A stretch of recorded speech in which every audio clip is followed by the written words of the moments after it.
because I do 1,300 crunches and sit-ups 4 times a week. What's a dose? Can you translate for us? Winner of the gold medal and the champion golfer of the year is Ernie Els.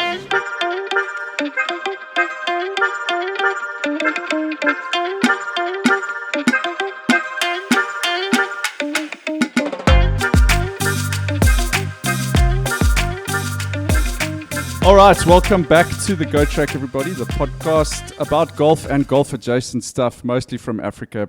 Been a minute. Hoff, thrilled to be back here in the upgraded Goat Shed, I would call it, with the voice of sports and Arsenal diehard, Nick Tatham. Hello, Taki. Why did you have to put that in there? Thought it'd be appropriate since the guy sitting next to me on my left is wearing an invisible Liverpool shirt over his suit. Oh. Hello, Hoff. How are you? I'm very well, thanks. Hello, gentlemen. It's very nice to be back in our own goat kill house. Upgraded, as you say. Goat kill house. Sounds weird. More like a slaughterhouse. Yeah, the goat slaughterhouse. But good to be back. Arsenal red would be appropriate. Oh, guys, okay, the season's over. It's done. 3, okay. I feel if Liverpool I can manage, if United had won and Chelsea winning, but I guess Spurs winning is even worse. So all the worst outcomes came true for me this season. It was a tough one between United and Spurs, let's be honest. But for me, as a Liverpool fan, like I wanted to see United lose. I didn't necessarily want to see Spurs win, but now I can blame Spurs winning on United. Be like, you guys are the ones that allowed Spurs to get a trophy. That's how bad you are. No, I agree with you. So shout out Mr. Fuad Davids. He's a hardcore Man United fan. So look, United fans can't be too upset. I mean, they avoided relegation. So, I mean, that's what gets me. If the 3 teams that were relegated were just like a quarter better, then we could have seen absolute carnage. We could have seen United and Spurs go down, and that would have been the best thing ever. It was still pretty carnagey, though. I mean, those are 16th and 17th with spending hundreds of millions. Yeah, United finished 15th. That's they crazy. won on the final day. That is imagine next season Wrexham and United just waving past each other as Wrexham come up and United go down. Who would have thought? Look, United deserve to finish. Where do they finish? 15th. Yeah, 15th. They deserve. But the fans that they have, they deserve to finish 15th. But do you see that they've already lost in pre-season as well? So you're alienating our listeners here. They lost in Singapore yesterday. Did they? Already. Shame. The buggers on pre-season already. I also see that they've. I know we don't want to digress too much on talking about United, but I see they linked with like 3 or 4 different players, all from Wolves, which means they basically like becoming Wolverhampton Wanderers. Yeah. So let long may it continue. I agree. Both ends of the spectrum, United losing and Liverpool winning. I'm very, very happy with that. Guys, it's been a minute since we gathered. I realized the other day we did a PGA preview show, which was a scratch at best, and it's been a bit. Taki, what's been happening in your golf world? I've played a bit. We played Kloof. Obviously, we've spoken about that. Our experiences. I heard you. Hoff spoke about it, and the rest of us listened. Hoff, they've got a picture of Hoff. They've got a picture of Hoff at the gate now. I can co-sign a lot of what you said about Kloof Country Club. Thank you, Taki. I appreciate that. But and having listened to it again, and having a lot of people like reach out to me to say, "Jeepers, you had to go." All of them have said, "Couldn't agree more." But you had to go. But you had a proper pop at them. I thought it was pretty much spot on. Yeah. It was harsh, but like the thing is, and don't want to go there again. Like it's good fun. It's just they're taking the piss. Yeah, they're taking the piss. So let's move on. So I played there. Then I played at Cotswold Downs last weekend, I think, and I'm playing again on Sunday. So yeah, I'm getting some golf in before Club Champs, which is coming up, and I mean we're getting close to halfway through the year here. So brief golf goals check in. I mean, putting. Yeah, how's that going? The putting's definitely improved, and I don't know why. and I don't know how, but it has improved. So let's. So it was a false. I mean, it was a false flaw that you had, really, because I mean, from the moment you said you were poor at putting, you just started draining everything. I think that was like a moment of catharsis for me. You just needed to talk about it. I just needed to talk about it. God, well, maybe I should sit down and talk about my putting then, because my putting is horrific. Oaks, I'm putting. Hoff, you were talking about putting before we came in here. I'm changing my putter, like straight up, and I'm eyeing out one of your milled type putters, maybe not a new one, but I'm putting like a 24 handicap at the moment. Honestly, it is hindering my game so much because I'm hitting the ball pretty nicely. Look, this was a year of rebuilding for me, so I wasn't expecting my handicap to drop this year, but I would say I'm seeing a lot of impact from my lessons that I've had. And yeah, hitting the ball nicely generally, but goodness gracious, it's so diabolical on the greens. Ooh. It's. I mean, anyway, I just came off a little golf trip. Wonderful, tell us about that. Wonderful couple days down in the EC. So flew into East London, played East London on Thursday. Looks sick, eh? Guys, I'd forgotten how amazing that golf course is. Have you played there, Taki? No. Okay. I mean, it's number 9 in South Africa. Honestly, like you could make an argument that it should be in like the top 5. Really? Like I think it is one of the in the top 2 or 3 of the most like natural, interesting golf sites in South Africa. I mean, it's got incredible pedigree, and you guys know I'm a big DCC fan. Yeah.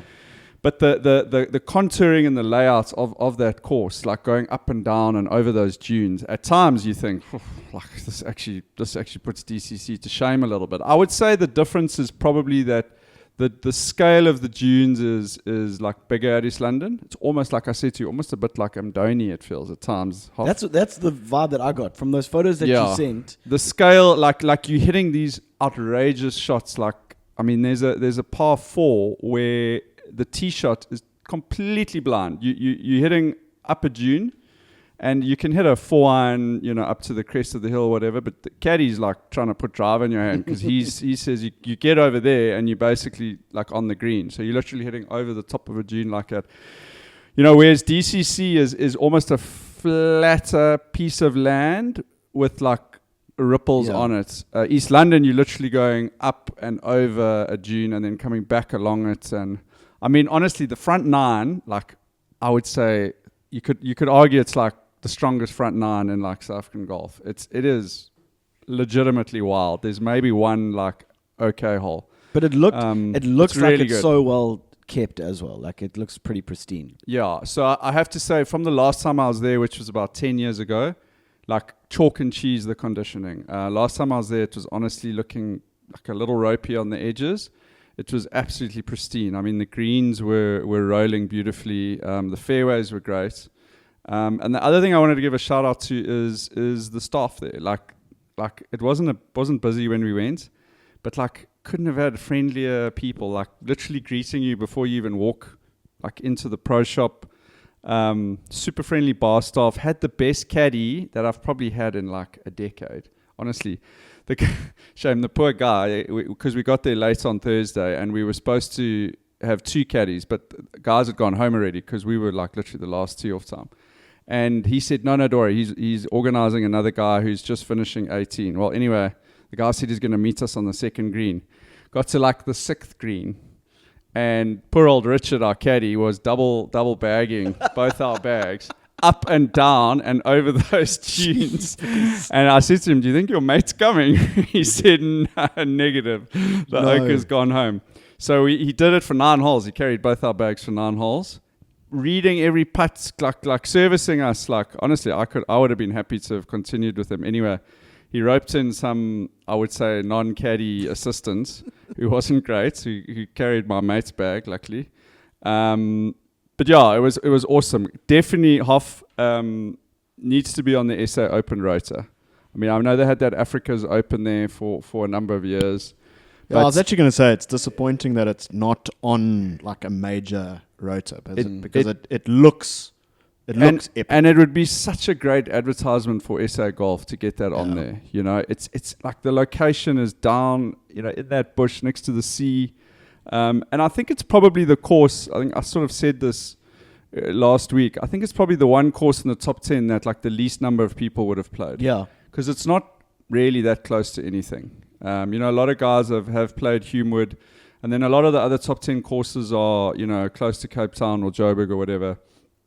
But seriously, I said to a mate of mine who I saw this morning, it's the one course, I think in like the top 20 that he hasn't played. I said to him, Brew, just book down there for a little 2 days in the EC and just play it twice. Like just fly down on a Saturday morning, play it Saturday night. Look, true story, East London's not in great shape. outside of the hallowed walls of the EC Golf Club. Look, there's pockets of brilliance, as there are everywhere in South Africa. I wouldn't venture too far out of like the sort of suburbs around the golf club there, but like you're not going to go wrong with a little 36 hours in East London if you play there both times. So yeah, great time. And then we played at the Belmont. Tell me about that. On Friday, Tucky. I haven't played there yet either. Belmont is, so essentially for those who don't know, the Belmont Golf Club was built about, 10, 12 years ago? Yeah, it was the last 13 new course since Zimbali Lakes. Essentially, it's like Grahamstown Country Club 2.0. So Grahamstown, for those who don't know, who haven't visited the hallowed fields of Grahamstown, had a country course which had been there for goodness knows how long, probably 70 or 80 years, out on the road there towards Bedford. Yeah. And it was the definition of a goat track. I mean, if we could have taken that course over and put our branding up, I think we could have had something going there. I mean, I learnt the game there, being at school in Grahamstown, and just to get out of our boarding house, we would actually venture up there.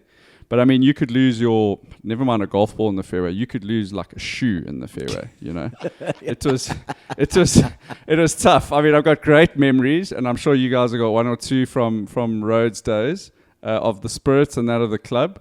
But look, I don't think anyone is sad to see that course disappear. Essentially, there was some sort of land deal or something, which sounds like it could be an interesting deep dive, Hoff, around how that Belmont course was built. But it's essentially on the other side of Grahamstown, on the valley going out towards Port Alfred. And it's built adjacent to, I think that's the start of the Kawi River, but I might be wrong. But anyway, it's hell of a... Did it not take over the site of the previous golf club? No. Oh, okay. It's on the other side So of Grahamstown. So it's out on the road, yeah. So Is it's the not old in golf town. club still there? No. Oh. Apparently that clubhouse has been carried away brick by brick. By students? Or Negative. I think There's a new digs up. I think the local residents. That's a bit sad. I mean, our digs was very close to the golf club, and we spent some good Friday days afternoons there. were Some good days, yeah. As you said, the golf so course itself. They've taken a lot of the memorabilia across to the Belmont, and they've done it up nicely in that. But by all accounts, it's like a fairly, say, modernish clubhouse and course. I mean, the clubhouse sits up on a beautiful hill. I mean, you could go onto our Instagram. I did flight the drone there and took some photos briefly on Friday morning. But the course is like a very, very, it's like almost like what I would call like a bushveld course in South Africa, Tsaki. So it's got whiffs of like Zabula. It's you playing in bushveld type environments. I think the early criticisms of the course were that it was a hell of a tart. Yeah. But I must say, since I last played there, they've definitely widened some of the corridors. Look, it's still a strategic golf course. You don't need to be hitting driver a lot there, and if it really helps playing with someone who knows the course. But it is a very, very interesting golf course. Quite short. Is it quite short? It is quite short. So the par fives are. So I played with a scratch golfer on Friday, and look, he was easily reaching the par fives. I think he had like 3 eagle putts. So he said, look, that's where you can score really well on the course. I didn't have any of those eagle putts. But it's interesting, Tucky, and probably the most interesting part about it is the green sites. So they haven't gone and just put in like classical country course, just flat greens, and the green sites they honestly make Gary's new greens like small. Like honestly, the contouring on some of these greens is wild. Really, like the Oaks went pretty mal there with the bulldozer and that. But it's fun, you know what I mean? Like you Do we know who built it? Hoff, I actually haven't done a deep dive into who built it. I mean, what's it? Have a look. Is it conditioned nice? I mean, what's the vibe there? So the last time I played there, the greens were not great. I guess they were kind of like settling in. But the greens this time were absolutely perfect. Like they were really, really rolling well. I mean, as I said, I was playing with a really good golfer, and it was the first time he'd been there. He was very complimentary. What's it ranked? So the Belmont is now. It wasn't in the top 100, bro, for a while, and now I don't know whether it's actually cracked it in there. Where do you see that? It genuinely should be in the top 100 now. Like it's. We'll have to go and have a look. Yeah. But there's some green sites there where you want to like just put like 10 balls down and just hit chips all day. You know what I mean? Like there's huge contours, like massive swales. I think one of the things that's also why it's got like the par threes there have got like it's like one of the highest hole in one. It's like a hole in one mecca, bro. Like if you follow their social media, the Oaks are picking balls up out of those holes a lot because there's a lot of funnel pins there. I mean, we nearly had 2 in our group. On the same hole? No, on different holes. There's one very dinky hole which is like a half a gap wedge, which is that's the only really stupid hole in the golf course. Otherwise, I was very pleasantly surprised by it since the last time I played there. So have to give the Belmont a shout out, but it was a lack a couple of days. Nice. Look, the body was hurting on Sunday after 3 days of golf and school reunion activities. Oh, is that why you were down? Yeah. It was our 25-year school reunion. But shout out to St Andrews who absolutely smashed Selborne. That was a good result. Nice to see some Eastern Cape running rugby. There were some good tries. But it was a lack a couple of days. Hoff, briefly, I think ticking golf goals here rapidly by the sounds of it with your love for the game. You've got a newfound love for the game. Look, I definitely played a lot more golf. It's helped having a few midweek rounds with some clients or being clients or whatever. But I played Cotswold twice and obviously Kloof once. So 3 rounds in the last 3 weeks. And comparing to my old self, the game's in a good place. Feeling like there's a bit of progress. Ball striking has been good. Putting's been good. Just the occasional sort of fluff out of the bunker or whatever, which is holding me back. But it's been a while since breaking 90 at Cotswold has been remotely on the cards, and I came pretty close I think 2 weeks ago at Cotswold to doing that, and even though I ended up shooting 93, it felt a lot better than that. And then I had a good round there again last weekend. Made a few too many errors. It was also like pretty cold, teeing off on 10 at 7:30 in the morning. So that was a direct donation of a golf ball to the valley, which was inevitable, to be honest. I hate that hole so much. Yeah, but to start on it is it's really tough when you're cold like that. But I didn't lose it as I normally do, which is topping it into the valley. I actually lost it to the left and had a nice strike. So with pride, you lost it with pride. Yeah. With pride, and it was a good loss. So I'd say in terms of like getting rounds in, definitely hitting those goals. In terms of my birdie goal, not getting there, having a decent amount of birdie chances, but they definitely not dropping. But what do you sort of like your chances? Like 20 feet. Yeah, and I mean, had a really good chance on 12. Hit a nice. Wasn't your birdie goal like 5? Yeah. So you already had like 3 when we spoke the other day. I think I had 2 or 1, 2. Okay, But I haven't been racking up the birdies. Like lots of pars. Oh, listen, you're much closer to your birdie goal than I am, bro. Lots of pars. I've got 4, and my goal is 25. Yeah, but I mean, like an example. A long way to go. Had like a cracking 8 iron on the 12th. Ended up above the hole. Yeah. Thought, let me have a crack at this. Went down the hill. Went past the hole. Went like 3 meters past. Now I had like a worrying par putt coming back, which I managed to make, which was great. But yeah, the game's in a good place. We played so nice to hear. We played in an Investec Golf Day, Jacques and I, and we ended up winning it, which was nice. So got a little voucher for the. Did you win a trip to the secret golf course? We didn't. When we asked questions, when the prizes were handed out and we opened them, we did say we disappointed that this is only a voucher and not a trip to Millvale. All expenses trip to Millvale. But yeah, and I must say, Cotswold is looking proper at the moment. Yeah, like with all the rain a few weeks or months ago now, or weeks ago now, it's looking in a proper good place. Those greens they're scarily nice. They really are. Greens are in KZN are starting to run now. Yeah. So and the fairways, everything is just looking like proper. So yeah, the long and the short is that it's feeling good. I'm wanting to play more. I'm on a little short-term ban, as I said to Taki, because of how much golf I've played. Short-term ban.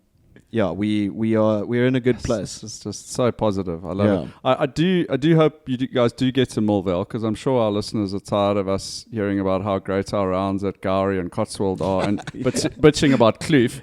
I mean, it would be nice if the buggers got out of KZN. Bring some diversity to the podcast. But you know what? We can only do what we can do. Our hands are tied. Guys, we the last pod we had was pre PGA Champs. Obviously Scotty Scheffler, kind of ending up boat racing the field. I asked you guys to bring kind of one thing each as your takeaway from that. And Hoff, I'm going to start with you. I believe you've got concerns over whether or not this is actually a major. Look, I've always had doubts about the PGA Championship in general. I think in the early 2000s, it was about like the quality of winner. It always seemed to be like a random. And that's changed in the last few years, where we've had some good winners, and obviously the field is great and all of that. But it was this one in particular, and I think I mentioned it on our WhatsApp group. Every time I put it on, it doesn't matter if it was Thursday, Friday, Saturday, Sunday, like I didn't feel like I was watching anything different to a normal PGA Tour event. Mm-hmm. I was like, is this a major? Like the crowds were decent, but not massive. They weren't rowdy. I don't know. And I think the venue probably had a hell of a lot to do with it. And I know we spoke about it in quite a lot of depth in the preview pod to say, like, is Quail Hollow a major venue? Well, I think the answer is definitely no. And I think for an event that many people question whether it should be a major or not, to then be at like a normal PGA Tour venue made it even worse. Yeah, so for me, it was like a tough watch. Yeah, I agree with you in terms of the venue is a huge issue because it is a regular tour stop. Yeah. They go there every single year. I obviously they go to Augusta every single year, but Augusta's completely in a different realm. But like from my perspective, watching them at Quail Hollow on a course that you do see every single year just added zero juice to the tournament. Yeah. And like that made me just go, okay, cool. Yeah, I'll just check what the leaderboard is on Sunday. I felt like the spark was missing. Like normally, even the US Open, you tune in and you're like, okay, maybe it's not my favorite major, but you can feel something. You feel that major vibe. And I just felt like it was completely not lacking. Like it wasn't there. So for me, it was tough to try and get into the tournament. I think the leaderboard had a lot to do with it. The leaderboard didn't help. When you've got a day one leaderboard, even day two, like that, it was It was really tough, and maybe the curse of the PGA Championship is that it is like the deepest field in golf. Yeah. So maybe that's like its undoing in some ways, where like the Masters is basically an invitational. I mean, it's basically top 50 plus a few other guys. Look, it did. You know, come when back. you've got the top. When Ludders and Scheffler and Rahm were not Ludders. What is it, Ludders? No, Yes, it was. Ladder. No, he missed the cut. As in Yeah, Ludwig. who was? No, Ludwig was not involved. No, who was the third guy? So John We'll Rahm, get to John that. Rahm was right there. Scotty, obviously. It was it? Am I thinking of John Rahm? Anyway, I mean, I know John Rahm shat the bed eventually, but I mean, he got within one shot on the back nine of the final day. So I think the point is like we got to some kind of major hype, but it took the back nine of the final day in order to get there. Yeah. And like you said, the leaderboard 100% had something to do with it. But I still think like the crowds and that, like it just lacked a bit of juice. Yeah, to be honest. Bryson was the guy you were Bryson. thinking, yeah. That's it. Yeah. He's something else. I've never seen myself root against someone so much as I do against that guy. I genuinely think that the two factors for me there is that it's is the venue, and it's the fact that like literally that field is so deep, like, and as you say, Hoff, it's basically a PGA Tour venue. So I mean, you can go and listen to other guys' podcasts where they break down how essentially it doesn't penalize guys enough for like poor shots or like average shots. And that's not to say that you want something that's completely in the opposite direction, but when you have a situation like that, you get a very like compressed kind of leaderboard. You know, you don't get the like immediate like cream rising to the top. So look, ultimately it delivered a little bit of excitement. I guess I didn't watch it. Hands up. But I watched the highlights, and it looked like after 9 holes, essentially Rahm and Scheffler were tied, as far as I remember. Yeah, and then, I mean, Scotty just put the foot down on the back 9 and made it completely uninteresting. Well, I think he put the foot down. I think John Rahm also went into reverse. I mean, what was he, like 5 over for the last 3 or 4 holes? I think long term, what I would like to see from the PGA and the way it can differentiate itself, and we've spoken about this previously on the pod, is that it has the opportunity to become another international major, and whether or not that'll ever happen, but the fact that we already have 3 majors in the US, it's by far the least interesting. I know we've said it before. Even if it alternates between being an international major and an American would be soil so major, sick. that would be, if it wasn't the PGA of America that were running it, was the PGAs, around the world that could put their names forward, almost like a World Cup bid, to be like, okay, the PGA of South Africa is bidding for the PGA Championship. Yeah. I mean, that would be that would be absolutely epic. But the fact, like you say, it's the 3rd major in America. It's definitely 4th on the list out of the 4, unless you speak to Gary Player, of course. And Gary's always going to be. it's had better venues. I mean, I've actually quite enjoyed watching it. I think last year and the year before. I can't remember the venues, but I think the venues, like you say, like this just didn't. Southern Hills filter out. No, it wasn't good. It didn't filter out enough riffraff. Where were they? Valhalla last year. Yeah, Valhalla last year. I think when it goes to the PGA Frisco, that new course that they've built in Texas, which is like the new home of the PGA, that looks like it's going to be a pretty awesome course to watch. The ones between that don't look that great. I think what I will say, Hoff, is that about major golf in general is that we haven't had a Sean McKill for a while. And True. And the great thing I would say at the moment, and you could say we're maybe like we're in a bit of a purple patch when it comes to like our major champions, because if you look at the last 6 majors, of course you can be selective with your sample size there, but we've basically got Scotty, Rory. Correct me if I'm wrong. So we had last year's Masters was Scheffler. Then we had Xander Schauffele won the PGA. Yeah. Then we had Bryson win the US Open. Scheffler won the British. Rory. Xander. Xander won the British Open. Sorry, Schauffele won the British. Yeah. Then we had Scotty again and now Rory. So between those, 3-4 guys, Yeah. each of them have a major. It's pretty awesome. Fair. And you could go back the year between that and do some picking, and you could pick up a Rahm and that in there. So having almost having the top 5 guys in the world having a major sort of under their belts at the moment, I think it's pretty rad, particularly with the majors that are coming this year. This one was the scariest. I think they got lucky. One was the scariest. Jonathan Vegas was hanging on there. There was hanging on. There were a few names that I was googling after that third Someone round. Riley, I was like, who the hell is this guy? Tucky, what have you got? What was your takeaway? Well, mine was don't pick your Golfchamps picks with your heart. yes. You gotta go with your brain.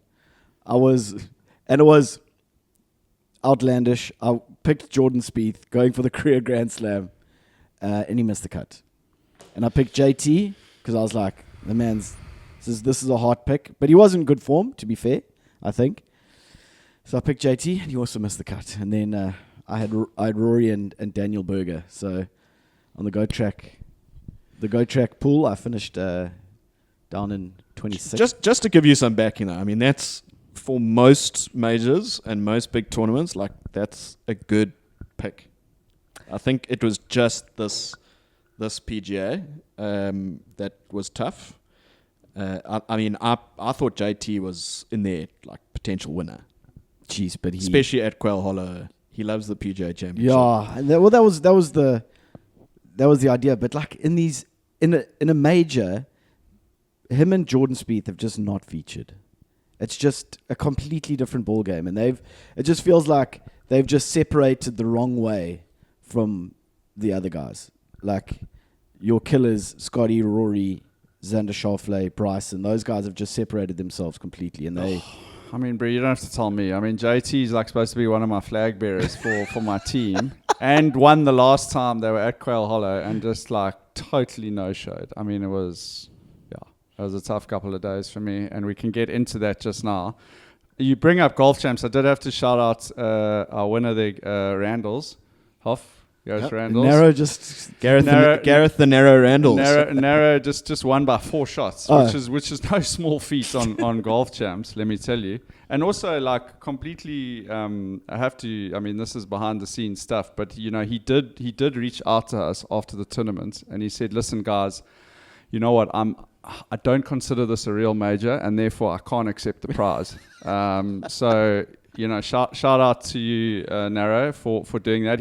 Narrow also asked us, please, to point out the last place of Nicholas Bingham on plus 68. He said that he would hand the prize back as long as we brought that up. So yeah, so Bingers, Nicholas Fidget Bingham, one of our longest serving listeners, absolutely, and loves his golf.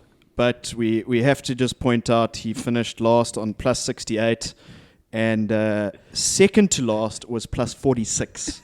So shout out to Ford, by the way. And that was Ford who was second last. So and that's 22 places behind Ford, and Ford himself was 17 places behind the next guy. So it was a relegation battle. It was a real bloodbath. Basically Southampton, Leicester, and bloody Ipswich Town. But Fidget's or Bingers' picks: Jordan Spieth missed cut, Cameron Smith missed cut, Patrick Cantlay missed cut, and Sepp Straka missed cut. So you're not going to win anything with that. Sorry, Bingers. Look, my team was not great, but Fidget, I'm not sure what was going through your mind there when you picked Cameron Smith. He's a ghost.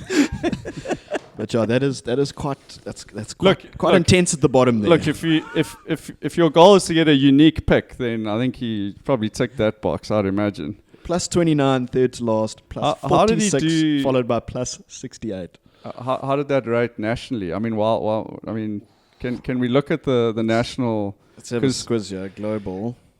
Because I'm looking here. I mean, he was almost 100 shots behind Narrow. I mean, not quite, but it wasn't far off. While you look that up, Hoff, just to come back to it, the Belmont is still unranked in the top 100, which I'm got to say I'm a little disappointed, but we're going to get to the top 100 because I've got some takes there. This is a lot of scrolling. Guys, while you're scrolling there, I'm going to go to my thing here. Guys, my thing was just, I suppose, like just the whole Rory saga, like two things. Just like Rory completely no-showing at like allegedly his like home course. Yeah, I know. And then obviously it came out that his driver, it wasn't supposed to come out apparently, that his driver had to be changed because it didn't meet the threshold based on the driver face. But apparently that's not super uncommon, like happens to a lot of guys. What they're not supposed to do is reveal who the players are, which I don't really understand. That's either. so bizarre. I find that so strange because like you don't feel like you feel like it's the guys sort of know that they might be on the edge because it's not illegal. And like, they don't get penalized. They just get told to change the it's club. not. They say no. Well, the players haven't done anything wrong. It's like they're almost putting it on the manufacturers. And then the other weird thing was like Rory basically having like basically had like a hissy fit with the media and didn't speak to the media for like 4 days. Again. Yeah. So just like for a guy who's just won like the career slam to it was just like it was a really weird week and like I've got some question marks. I know guys are talking about Rory being freed up and all of that stuff. Guys, I've legitimately got some question marks about how motivated are we going to see Rory McIlroy in the next, like, going forward? Genuinely, like, I can't help but think, look, I didn't think he would come close at the PGA. I've sort of said maybe at Portrush. I like him. You know, Rory has become a very consistent golfer over the last 4 years, and I think he was on a real drive to win the Masters. Yeah, I mean, of that course he was a was. big goal, yeah. But before then, you know, we used to see a very erratic Rory. He would rock up and his talent would carry him. I wonder if we aren't going to see something similar from Rory over the next like 2 or 3 years, you know. Maybe he'll have these purple patches, but I don't know if we're going to see these like back-to-back top 10s at majors from Rory. I've got some question marks there. Just like that. And I base that more on his behavior, Tucky, than his golf. Like, why wouldn't you could have the media in the palm of your hands, even if your driver was illegal, whatever. You'd be like, yeah, guys, it's a normal rule. It happens at a lot of things. I just won the career slam. Like, guys would have asked him questions about the Masters. That's exactly my thing, is that like guys wouldn't touch on any of that stuff because it's irrelevant at the end of the day. His headspace is, there's something, I don't like it. He actually made it worse. He's made it far worse for by himself. not doing it. Just face up. Guys, it's not that big of a deal. End. Now he doesn't come. Everyone's speculating, you know. Miscut bet at the US Open. Just saying. Not a bad shot. Keep an eye on those But odds. I see that he's not playing this week either. He's skipping the signature event this week. Skipping Jack's events. Yeah. Which is wild. Like because I don't think, do they get fined if they miss these signature events? No, there's no like repercussions. It was just like Rory tried to push that through, so he started to say we have to force guys to be at everything. And then he was the first one to miss. No, but then apparently they couldn't get that, like technically couldn't get it over the line because of... But even when they did, back in the day, he they was were the like, first no, one to be like, I think it was or after they were the like, Masters, he shat in the bed you can again and was like, I'm not playing next week at Harbour Town. You can skip one event or something, and yes, Rory was like, cool, I'm skipping the next one. But also Crazy. this driver testing thing is weird, eh? Like... Well, I saw a thing from Lucas Glover as well. That's like, even when they test it, My boy. most of the Oaks have informants. most of the Oaks have two drivers. So they're like, oh no, that's actually my driver over there, and they give them the other one anyway. Yeah, my gamer stays in the bag. Yeah, so like, I don't know. It just seems weak. You know, it's like, are you going to But like test either it properly or if you're not it's- going to test it? It reminds me of that meme, you know, where they try to stop the security are trying to stop the football fans running on the field. But And you they're know like, what, like this. Hoff, I mean, you know, this is like a human behavior thing, right? So if it isn't a rule and you aren't going to enforce it, then this is the type of like fiasco that you're going to get. Yeah, you know what I 100%. mean? So like, either make it a rule and make there be like a penalty, a consequence. There has to be a consequence. So if you get caught with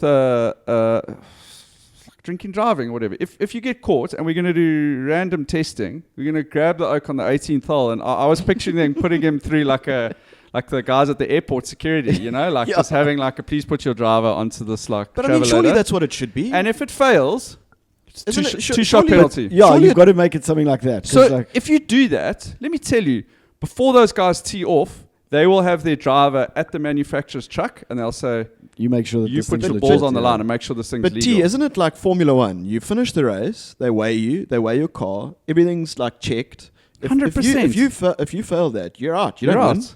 You know. So So it should be the same thing. Or after you win an Olympic event, you go straight into the testing booth. You know. I mean, Yeah. Scheffler. So it should be the same thing. Like, okay, you won. Where's your clubs? There they are. There. Yeah. In the testing thing. Are these legit? I mean, that's probably it. The top 20 guys, if you come in the top 20, you got to know you're getting patted down, you know? Rubber glove. Because Scheffler even admitted, he was like, I knew we were on the edge there for a little bit for like the last, who knows, 3 months, 4 months. I think the manufacturers in golf have so much power that, even if they tried to do this, TaylorMade, Callaway, they would come and be like, But the thing is, We're though, not- like, we're not it's doing it. basically like it's a veto. and this is going to happen with the golf ball as well, right? It's a veto. When they change the rules with the golf ball, it's going to be like, yeah, okay, guys, we'll listen to your like stupid, silly rules. Like they're going to pretend to like comply, but it just, I don't know, it just smacks of like I don't know, just inconsequential, pandering- like they're stupid pandering to these behavior guys, from the pros, to the from players everyone. and to the manufacturers. They should be like, no, this is our event, this is our tour, this is how we will enforce the rules. I don't know. It feels so cut and dry. It feels like it should. That's how it should. Well, be. I mean, they need to do what they did when they banned the anchoring of the putters, and like Keegan Bradley and a couple of the Oaks were crying and like, oh, we're going to fight this. They're like, no, you can't anchor now, and that's the end of it. Like, well, move on. That's still an issue of It debate. is still in because I mean, you circles, still watch it. You still watch Oaks like and they're like, no, I'm not not anchoring. anchoring It's it. on my shirt. Yeah, my yeah, shirt's it's just just- loose. it's rubbing against my chest. Yeah. Golf is what is that? It's a self. What do you? But yeah, So anyway, because Sure. I found that interesting because I read up a bit about it, and then it's like how much difference. Some players are saying it only makes like 1 yard of difference if your face is like trampolini. I don't know if you remember, there was that issue with Matt Fitzpatrick last year where he wanted to replace his driver on the course because it had a crack in it. Yeah. Now you ask yourself, did it have a crack? Because it was basically like a trampoline. Yeah. It was like. And then they said, no, you can't change it. Apparently they've changed that rule now. So again, manufacturers probably having their lobbyists in there. So I don't know. Again, this doesn't really impact us. I mean, pretty sure my driver could be as hot as anything. Mine and is I don't so think super hot. mainly I've had mine for so many years. That because thing of all is- the turf that it gets thrown into. I think mine is actually like angled the wrong way because it's sending everything right. reverse trampoline. It's a pillow. Guys, So just quick one there, Yeah. T-Bag, just to go back to the rankings. We wanted to know where last Yes. place on the Go Track finished yeah, overall. So where did Fidget finish? plus 68 got you a tie, 8,970th place out of 9,088. So there was worse, guys. She said it wasn't How? actually that bad. So those are. I mean, who it's would they have pretty bad. picked?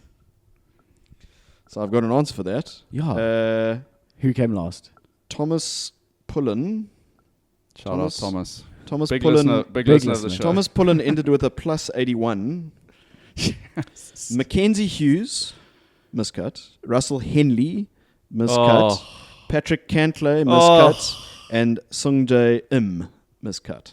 Plus it 81. It does sound like he was trying. That to is like pick her. that is a hell of a selection. He Thomas sounds like he's one of my guys. Huh? He's got half my team there. It feels like he could have taken a top fiver in there somewhere and chose not to. You didn't need Mackenzie Hughes and Russell Henley. Oh my word! And Sanjay. Listen, Oaks. Talking of Russell Henley, I mean, let me just get in front of this now. Are you It's- warming up? Are it's- you warming up yet? It's not looking great for me. Okay, I'll have to go and find the lists here, but I think I'm about 60 points behind you Yeah, guys. it's a long. It's so a long way back. firstly, I would just like to say, in the interest of the competition and like the for us to proof test this as a future like potential online fantasy system. Great week for the Major Goats model. We had Taki winning with Chef again, being carried by his front runner, but winning with Scheffler taking the trophy. Taki got 25 points. Hoff just building momentum. He got another 10 points. JDV barely got off the blocks, but he got more than I did. He got 4 points. And TBag with a whopping minus 30. That is wild. So So wait, let's talk about your team. Just run us through so just to talk you through the results of my guys. Okay. Firstly, my 2 South Africans. Shit. Dean Burmester. The worst take that I've had on this podcast this whole year is that Dean Burmester could have won the PGA Champs. I'm sorry, that oak has gone way down in my books. We are trying to get an interview with Dean, by the way. So if you listen, nothing personal. Burmy, genuinely, I thought that it was a great course fit for you. Miscut. Dani van Tonder, miscut. Patrick Cantlay, miscut. Russell Henley, miscut. Justin Thomas, miscut. Okay, Xander, 25th. That was my best finish. And Colin Morikawa with a 58th. Guys, minus 30 points. But remember, the South Africans don't count for points. So Which I think we might need to relook at for next year. Thank God. I think we need to relook at that, honestly. What, I think there should be a penalty. Not necessarily the same penalty as the other one, because obviously it's tougher with the Saffers. But what if there needs to be a penalty? What if you don't have any South Africans in the field? You just automatically get penalised. I think so. Like that's fine. I've got. Then it makes those South Africans. So makes those South Africans a premium. My take was having one Safa, and that it does count. But that you know what, we can tweak the model. Hoff, Ladders missed the cut. Are you worried about that? That is tough. I'm not worried about it. I think he's got enough in the tank. He's gone probably the through most a bit of a blip of the weekend. He's definitely going through a bit of a blip, but you never actually know, because he was going through a blip and then performs at the Masters. So I'm not too worried about Ladders, to be honest. But my team is not focused on a single pony. It's got many. I mean, if you look at the points column, there's a lot of contributors. Many colours in the pencil bag. That's why I have a problem with Tucky's model. There's only one number in his column. Everything else it's an alpha. It's an dead. alpha team, and the rest of the guys are tucking in. So literally tucking in behind him. There's been a lot made of my selections and who I selected and how I selected them and the order and that. But I'm so happy with my boys, and let me tell you, as much as you don't like him, Tucky, and as much as I don't really like him myself, like Bryson's coming. Like is he going to win one of the last 2 majors? I think he might win the US Open. Honestly, that oak has performed. I don't disagree. That oak has performed. Second, eh? Fifth second, but I mean, like in the hunt at the Masters, and he's learning how to peak at majors. That's the problem for all of us. And Oakmont sets up incredibly 100%. well for him. It's a bomb and gouge. So I mean, like that's ended up being my. I didn't think it would be my front runner, but it's ended up being my front Seabears was your main dog. Well, I mean, he's your first pick. So sick. He's there to carry drinks. How do you feel about missing the first 2 winners by picking Seabears instead of Rory or Scotty? Look, I think the team is performing, Terence. The team is performing. There's no iron team. You sound like Mikel Arteta. He's probably been responsible for taking a few water bottles up to the front guys. Like in cycling, getting guys getting guys a bar or a chocolate where when they need it. Yeah. So he's there. He's helping. He's helping, but he's not giving anything to the team. So there's a bit of hard words coming in the off season, but it's the contributors that I like. Just to go through it again. So Hoff, you've got Ludwig, Bryson, Keegan, Bradley, who shout out Keegan came top 10. Hideki, that did make me laugh that you picked Hideki because I threw out that stats of him having not missed a cut since 2019. And then he missed his first one. Terrible. Corey Connors, I told you he was going to be a money machine for you. But he's going to fall away. I think Corey Connors will come top 20 at the US Open. He's such a good driver of the golf ball. Well, and he'll definitely. You won't see his name anywhere at the Open Portrush. Championship. No. I mean, I don't even think he should travel. Stay at home. Go for the Genesis Scottish Open. It's and like turn Bob around and go home. Skinstad at the 2007 Rugby World Cup. You know, he was there. He was there for the kids. And you've got Aldrich in the tank. Hey, he hasn't started yet, but he's a freebie for you. Has he not made a single major start? He hasn't started. No, man. Yeah, and I don't know if he's going to. That's wild. Eh? He needs to win. Yeah. Tucky, you've got Scotty, Shane Lowry, Tommy Fleetwood, Wyndham Clark, Lucas Klaver. Made cuts, guys. Made cuts. Eric van Rooyen, and Jacques Kruiswijk. Please, can we talk about that? Can we talk about Jacques Kruiswijk, which I 100% thought that this guy was going to be sitting on your bench the whole season.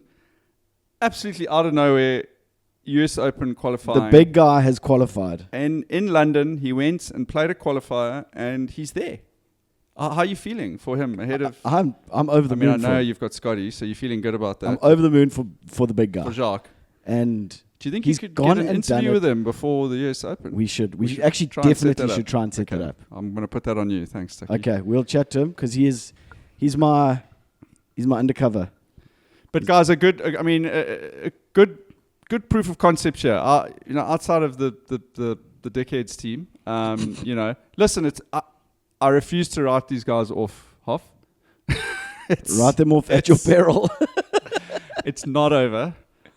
I still believe that Xander is finding some form. Xander's your shining light. Xander, JT, and Morikawa could all win a major. Am I concerned about Russell Henley? Yes, I am. Hugely. Am I very concerned about Patrick Cantley? I am, Carl. I mean, look, you may be concerned about Russell Henley. I don't think you should be as concerned as Jacques de Villiers is about Will Zalatoris, who's just had another back op.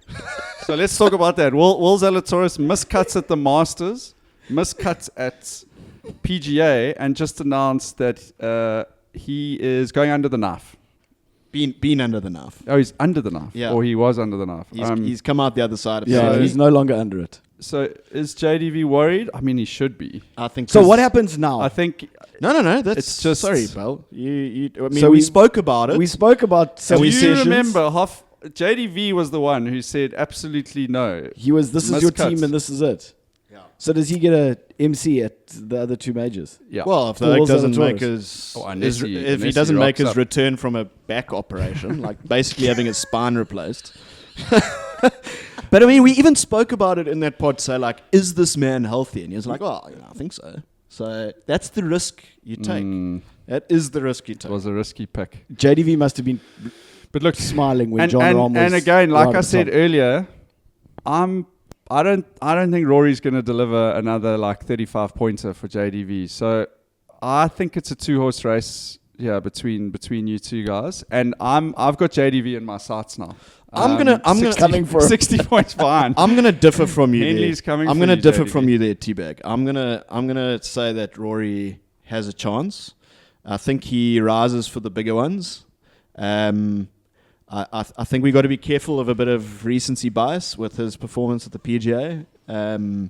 So I'm going to go the other way. I don't know about the US Open. I'll put that there. But I think Portrush, for sure I think he that could he's come. not going to play well at the US Open. Yeah, for Portrush, I think he could arrive. How many weeks until the US Open? 2? So he's not playing It's this like week. 10 days.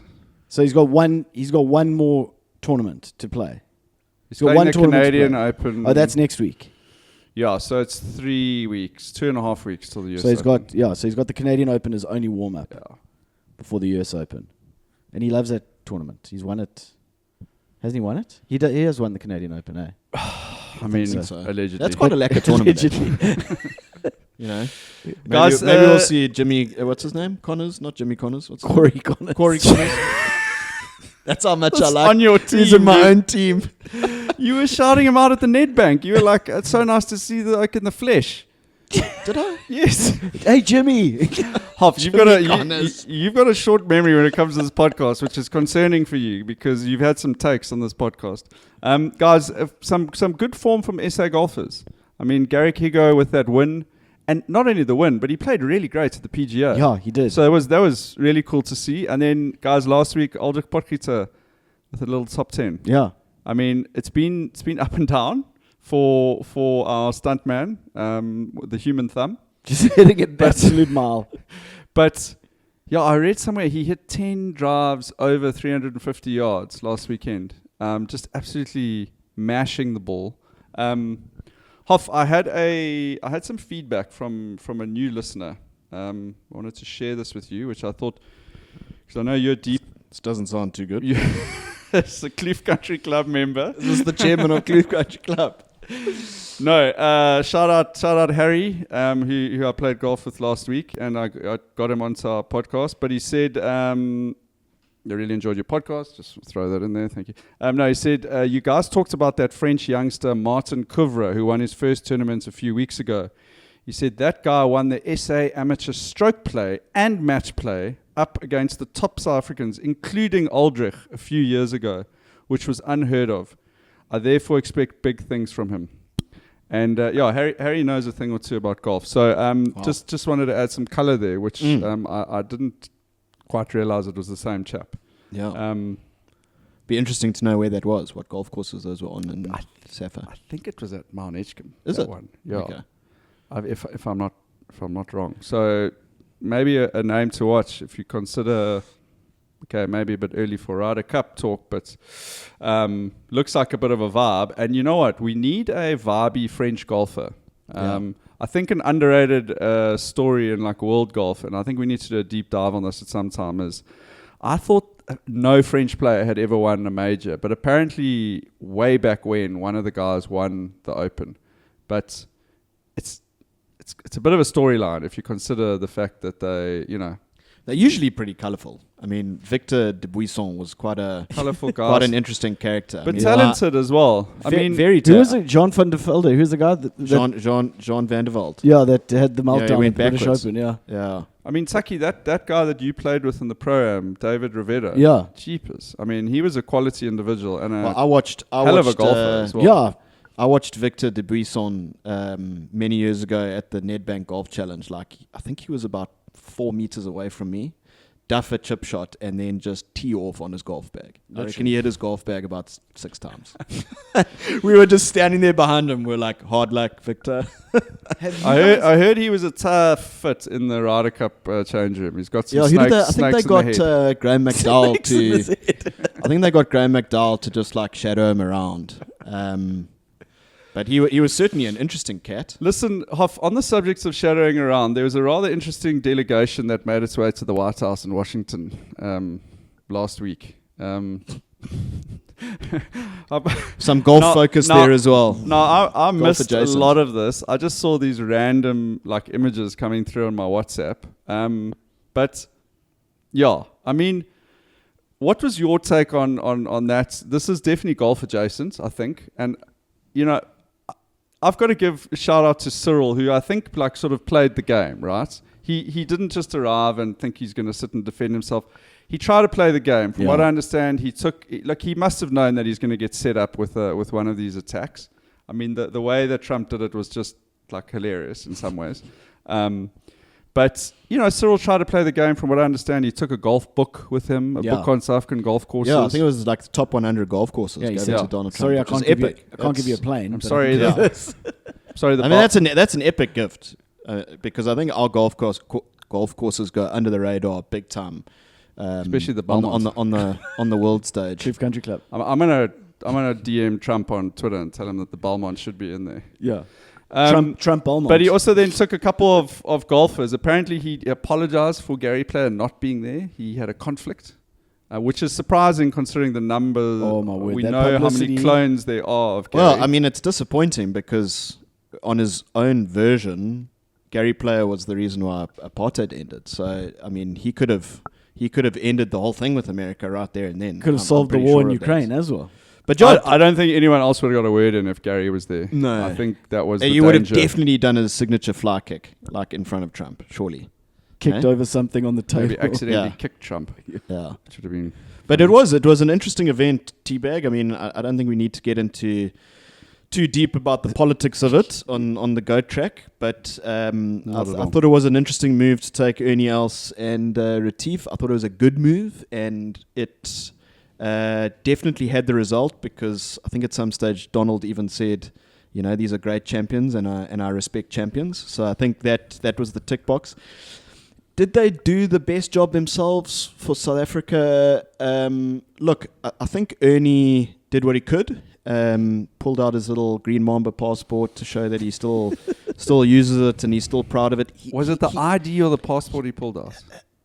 Well, I hope it was the passport. He did it as if it was the passport. We better let Ernie know that green ID is. It ended up in hindsight. In hindsight, listening to some of the people's comments, I didn't pick up that Ernie made a few blunders. Like he said to Donald, he referenced, "Thank you for helping us in Angola," which us is obviously apartheid South Africa. Yeah. So that wasn't a great comment, although I think his head and his intent was in the right place to be like, we're very proud South Africans. Rupert was also he was pretty epic. Yeah, he was wild. Rupert, he was really good. Retief was carrying oranges, I think. He threw John Steenhuisen under the bus in front of everyone, old Johan Rupert, which was nice to see. And I think the only one that was questionable was Retief, who I think was standing there. When you haven't prepared for your oral in Afrikaans, and you're on the brink of I'm either going to be called, or there's only 5 minutes left and I'm going to be in the next lesson, and then I've got away with it. I think he was standing there being like, please don't pick me. And then Donald was like, Retief, do you have anything to say? And what did he say? He basically, so everyone was like, everyone was on the same message. Ernie, everyone was like, there's no genocide. And then they were like, Retief, and he was like, my father's been attacked, my brother's been attacked, it's really tough. So, and then he left it at that, it was like, and Retief's press conferences never were the best. Like my father's, it's really tough, but there's no, and the but didn't really come. So I think he maybe let down the spun a bit. Just dropped the ball a little bit. But shout out to those guys for joining the delegation. I completely agree. I mean, they didn't have to. They risked their reputation. No, there wasn't a lot of upside to being there. But I think that was for. Well, I mean, look at Ernie. Ernie goes there. National interest. He's proudly South African. He's patriotic. He wants to be there. 100%. He doesn't have to be there. And then he makes a comment and he gets lambasted. So, I think it's a lose-lose situation, and he's still, both of them, Retief and him, both chose to be there. And I think it was an epic touch for them to do that, The power of golf. You know what I didn't see in that room, Hoff? Guys say that golf is dead.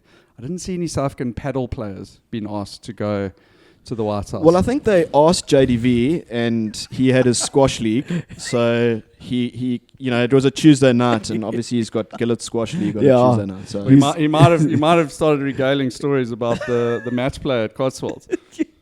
Well, he also won the paddle league at Cotswolds. So we're driving by JDV while he's not here. Yeah, he deserves it. I thought it was an interesting moment. And speaking of Donald Trump and Gary Player and the golf world, guys, rumors emerging of a potential LIV Golf event in South Africa. We've heard a few things in the background. There's very strong ties to the Western Cape, Taki. I know the guys, apparently our sports minister was over there, and shout out to him. He's really been quite proactive about trying to get South Africa back on the sports map, which is where it belongs. Straight up, by all accounts, I think what we've heard is that it's potentially going to be going to a pretty well-known course in the Western Cape, close to the wine area, Hoff. Pearl Valley is a name that's been thrown around, but who knows? I mean, the Western Cape has got a draw card, international draw card. 100%. So it's an exciting development. It feels like the next logical step. They've gone to Korea now. They're in Australia, obviously in the States.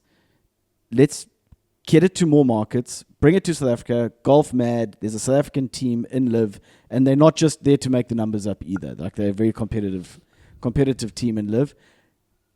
South Africans will definitely go and watch. But also, like, obviously we get DP World Tour events here, but like that doesn't quite like push the needle, let's be honest. Like, I think with LIV Golf's, I don't know if you want to call it like the controversy around it, people are always talking about it. No matter where they go, it's either no one watches, it's either whoever won. So there's always something happening, no matter where they are.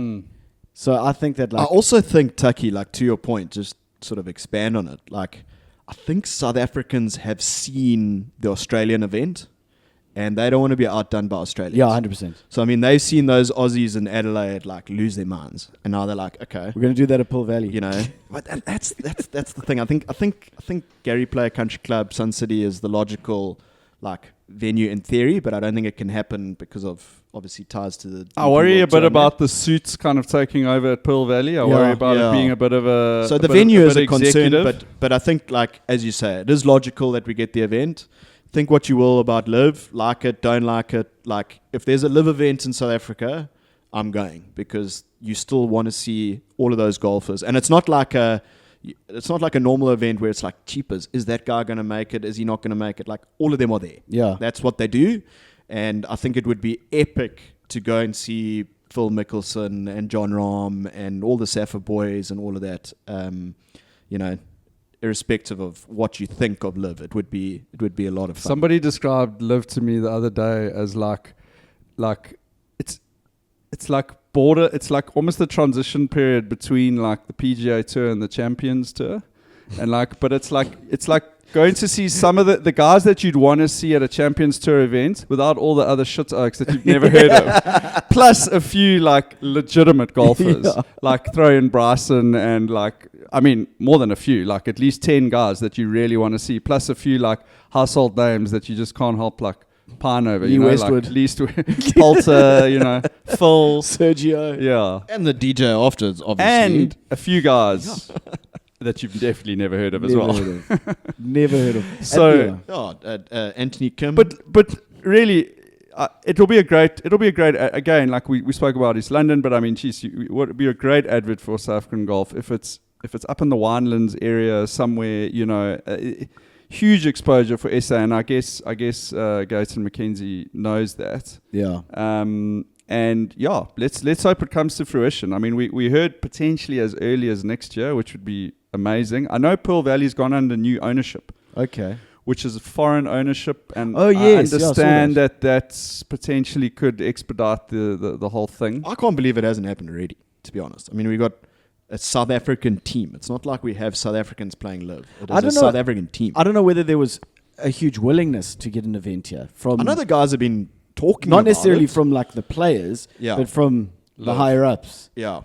I think you know, I asked that question as well, and I think JDV made the point. He was like, "Look, you got to see LIV as a medium for like the Saudis to like reach their intended markets, right? And for them, as much as there's a South African team, and those are like pawns on the stage as the golfers, the actual market, like, is that like we're irrelevant to them. yeah, like 100%. But on the flip side, like, have it in a great location where you've got like world class wine farms and that around. Well, I think And it's got to be like so- Adelaide, you know, because LIV chops and changes. So I mean, if an event's, apart from the Saudi ones, which are cuck anyway, but they're always going to stay, they're changing venues from year to year, schedule to schedule. But an event like Adelaide, they can't, because it's such a success. Like, it's the biggest Yeah, they LIV can't event by a touch that. mile.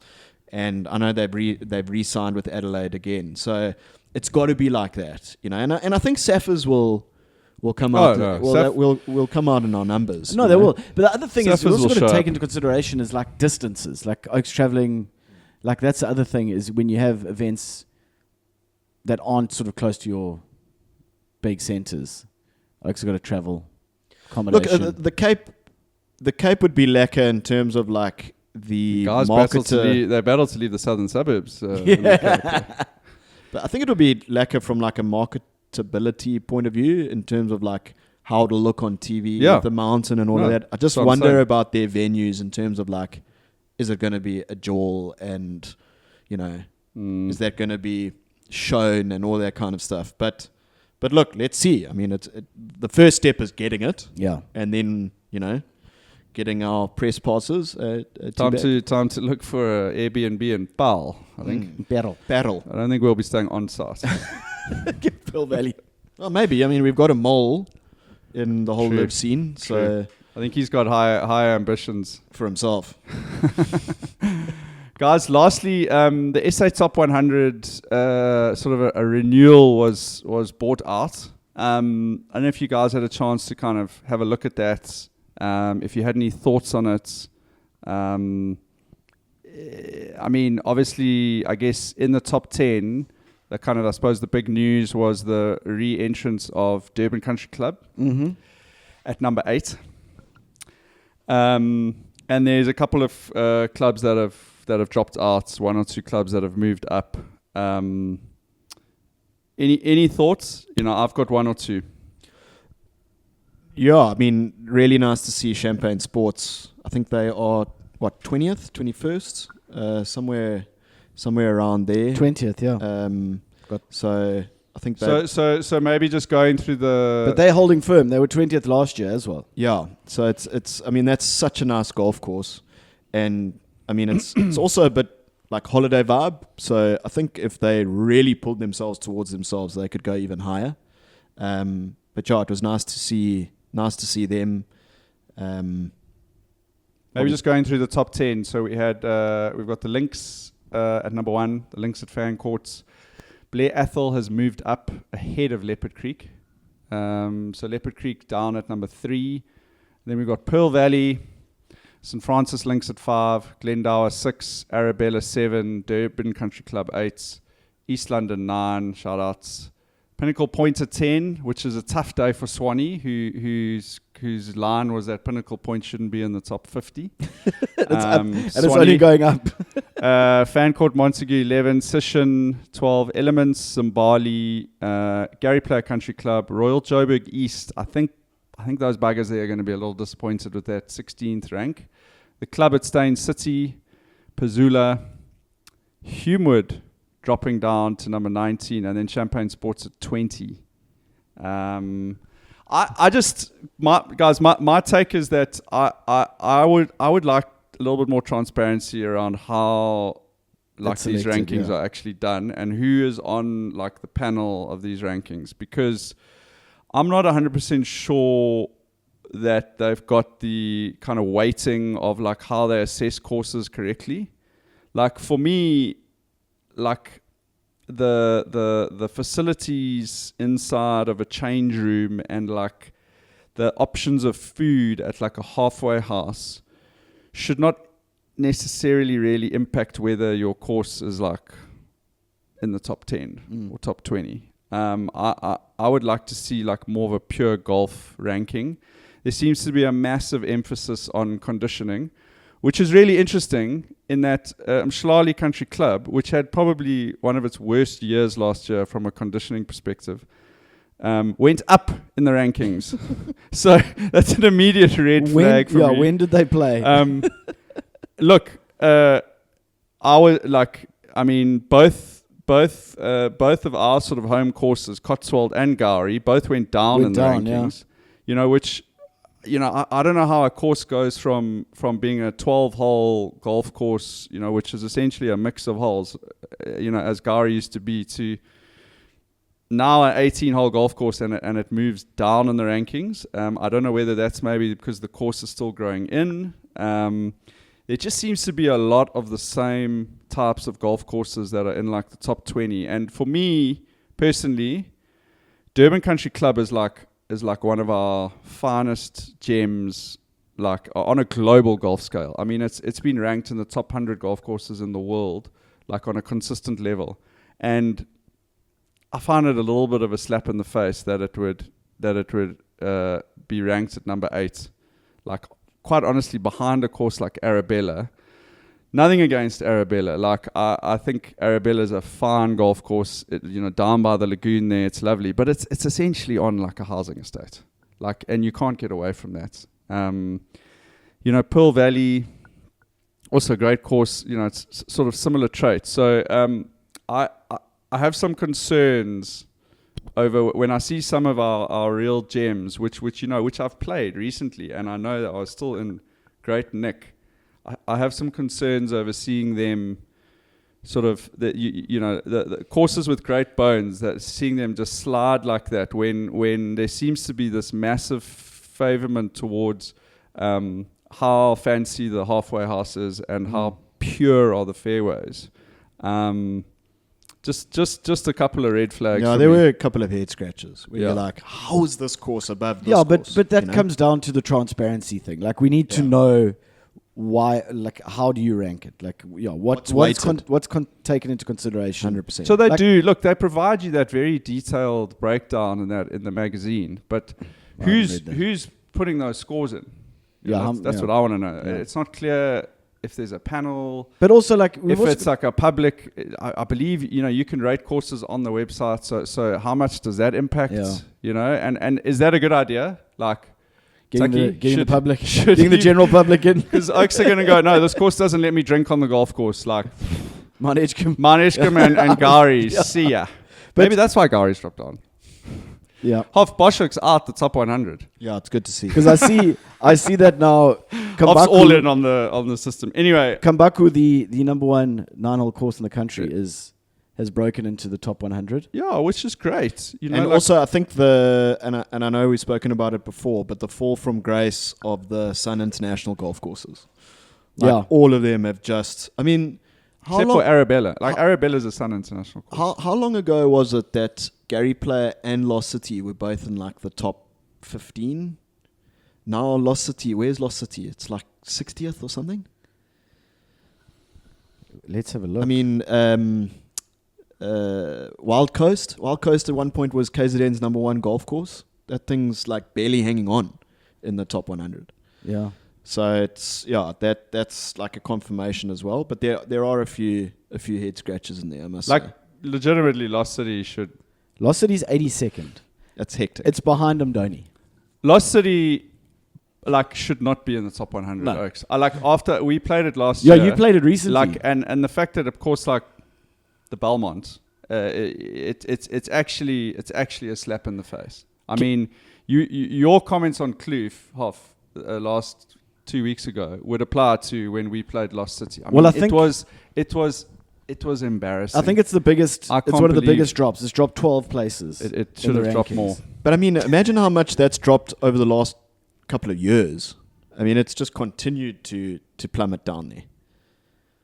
Mdoni never seems to rise. It just sort of sits where it is. It knows its place.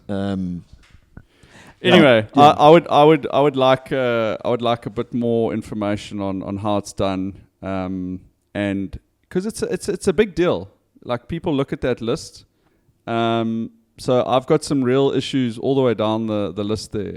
In the top 10. Because even the way courses are ordered in the top 10, I think there's a lot of debate that could spark up there.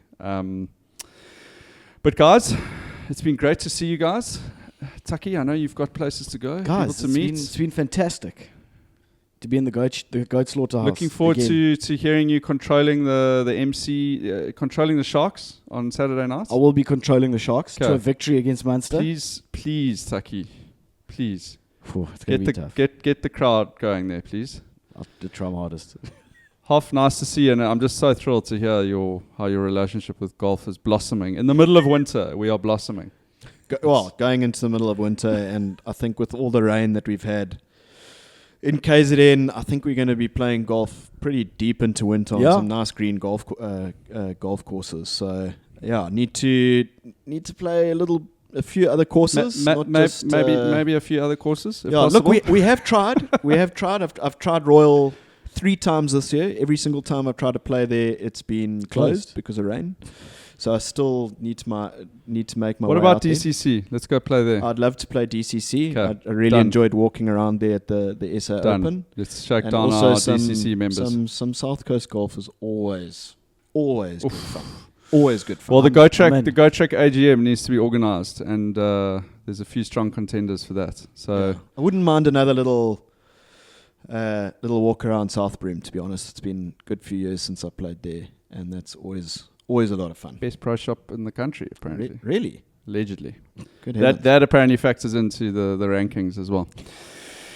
Anyway, gents, if there's nothing else, let the pod end. Thank you. Thanks. Thanks, boys.